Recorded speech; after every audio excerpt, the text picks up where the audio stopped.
Good morning, class 6th. Students, in the previous classes, we have started a new chapter, which is chapter number 4, what, where, how and when. And we have done one topic in the previous class, which is the importance of geography in history. In this class, we are going to start a new topic, which is the sources of history. That means कि history के बारे में हमें पता कैसे चलता है। अगर कोई मुझे पेन मिली है तो मुझे कैसे पता चलेगा कि ये ब्रिटिशर्स के ज़माने की पेन है, या फिर अगर मुझे कोई कोई कॉइन मिला है बहुत ही पुराना, तो क्या ये जो पेन है वो मुग़ल एम्पायर का था या फिर वो किसी सुल्तान के टाइम के पीरियड का था, तो मुझे पता कैसे चलेगा। तो इन सब चीज़ों के बारे में मीन्स सोर्सेस पता करने के, सोर्सेस ऑफ हिस्ट्री पता करने के मेरे पास दो तरीके हैं। फर्स्ट है archaeological sources and the second one is literary sources. Archaeological sources and literary sources से पहले हम लोग ये देखते हैं कि आर्कियोलॉजी होती क्या है। So let's move forward to topic, how do we find out about the past. Historians have found out many ways to support what they write about the past. अब आपको जो भी चीज़ें मतलब पुराने ज़माने में जो भी हुआ है उसके बारे में कैसे पता चलता है, आप पढ़ते हैं उसके बारे में। तो किसी ने तो लिखा होगा, हिस्टोरियंस ने लिखा। हिस्टोरियंस को कैसे पता है ये सब चीज़ें? क्योंकि उन्होंने पता किया है। ऑब्वियस सी बात है, पता करने के बाद ही पता हुआ है। उन्होंने अपनी बात को प्रूफ रखने के लिए, उन्होंने अपनी बात को कहने के लिए बहुत सारे प्रूफ इकट्ठे किए हैं। अब वो सोर्सेज क्या हैं, वो एविडेंसेस क्या हैं, वो मटेरियल्स क्या हैं, वो दो बेस पे डिपेंडेंट होते हैं। फर्स्ट है आर्कियोलॉजिकल सोर्सेज, सेकंड है लिटरेरी। आर्कियोलॉजी का मतलब क्या होता है? What is archaeology? It is the study of the past of the ancient people through the things left behind by them. Archaeology एक ऐसा प्रोसेस है जिसके अंदर हम लोग पास्ट की चीज़ें अगर हमें मिल जाती हैं कहीं पर भी, जो कि छोड़ी गई हैं, छूट गई हैं किसी रीज़न की वजह से, उनकी स्टडी करके हमें पता चलता है कि वो कौन से ज़माने की चीज़ है। अब एग्जांपल मैंने आपको पेन और कॉइन के से दे दिया है।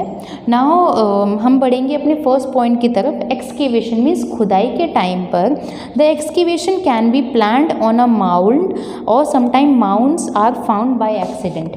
अब हमें पता कैसे चलेगा? हमें मान लिया कोई टीला है या फिर कोई गड़ी हुई ज़मीन है, या फिर हमें पता चला इस ज़मीन के अंदर हमें पुराने ज़माने की चीज़ें मिल जाएंगी। अब जब मेट्रो बनी थी तो मेट्रो की खुदाई के टाइम पे भी बहुत सारी मूर्तियाँ मिली थी पुराने ज़माने की। तो वो क्या हुआ, हमने खुदाई की, हमें पता चला, हमें सबूत मिले कि इसके नीचे हमें कुछ मिलेगा। तो हमने क्या, खुदाई के दौरान हमें इससे सारी चीज़ें मिल जाती हैं। तो क्या हो गया? आर्कियोलॉजिकल सोर्सेज हो गए। आर्कियोलॉजिकल सोर्स मतलब पुरानी चीज़ों के बारे में पता करने वाले इंसानों को आर्कियोलॉजिस्ट बोला जाता है। सो आर्कियोलॉजिस्ट इसके बारे में स्टडी करते हैं, पता करते हैं। अब हम दूसरे पॉइंट की तरफ बढ़ेंगे। The second way is collecting the objects by removing the mud from them and then carefully labeling them. अब मुझे कोई चीज़ मिली है, मान लिया मैं इस दस्तर का एग्जांपल लेती हूँ। ये दस्तर वैसे तो ये दिल्ली सल्तनत पीरियड का है नहीं, या मुग़ल एम्पायर का नहीं, मान लेते हैं एक मिनट के लिए ये मुग़ल एम्पायर का। इसमें बहुत सारी धूल मिट्टी है। अब मैं ऐसे थोड़ी मिट्टी को मैं ऐसे जोर से हिलाऊंगी। मैं क्या करूँगी, एक छोटे से ब्रश की मदद से उसको क्लीन करूँगी, आराम से क्लीन करूँगी, ताकि अगर उस पर कोई भी चीज़ होगी तो वो कहीं उड़ नहीं जाएगी या फिर कहीं टूट नहीं जाएगी। बहुत ही केयरफुली मैं उस चीज़ को हैंडल करूँगी। तो मैंने क्या किया, उस ऑब्जेक्ट को लिया, उसमें से मैंने मिट्टी हटाई और उसको लेबल किया, और हर एक चीज़ का फोटोग्राफी होती रहेगी। Each object is photographed and it labelled according to the layer in which it was found. जैसा मिला उसकी फ़ोटोग्राफी हमने ले ली, फिर उसके बाद धूल मिट्टी हटा के, मतलब हर चीज़ का इंस्पेक्शन साथ साथ होता जा रहा है। Now next point, then the archaeologist. अब क्या करते हैं आर्कियोलॉजिस्ट? बता दें, आर्कियोलॉजिकल स्टडी को करने वालों को आर्कियोलॉजिस्ट बोलते हैं।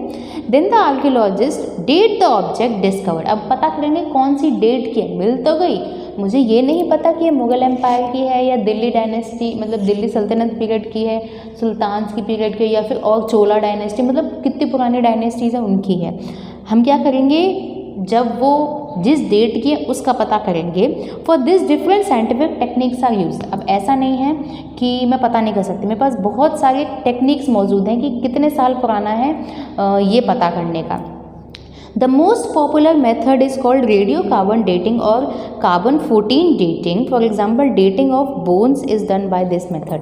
अब कार्बन डेटिंग एक मेथड है जिससे ये पता चल जाता है कि ये चीज़ कितने साल पुरानी है। जैसे कोई अगर हड्डी मिली है तो उस हड्डी को कार्बन डेटिंग मेथड से ये पता कर सकते हैं कि हड्डी किसकी है, कितने साल पुरानी है, यहाँ कैसे आई, सब कुछ। ठीक है, तो कोई अगर चीज़ मुझे गड़ी हुई मिलती है ज़मीन के अंदर तो मैं उससे बहुत सारे मेथड के ज़रिए पता कर सकती हूँ कि वो कितने साल पुरानी है, और फिर मैं लिंक कर दूँगी उस टाइम पीरियड से कि अच्छा उस टाइम पीरियड पे ऐसे डस्टर बना करते थे। Now, the last point is, the last and the final step is to interpret or try to find out what that object tells us. हमें क्या बताता है वो object? The history of the evidence we have collected. अब हमें वही चीज़ बताएगा कि इस तरीके से डस्टर बनते थे वहाँ पर। अगर कॉइन्स मिलते हैं, मुझे इंस्क्रिप्टेड कॉइन मिलते हैं या फिर कोई पेंटिंग मिलती है, तो एक अंदाज़ा हो जाता है कि लोग इतने क्लेवर थे, इतने स्मार्ट थे उस टाइम के कि बिना किसी फैसिलिटी के उन्होंने इतनी अच्छी अच्छी चीज़ें बना दी।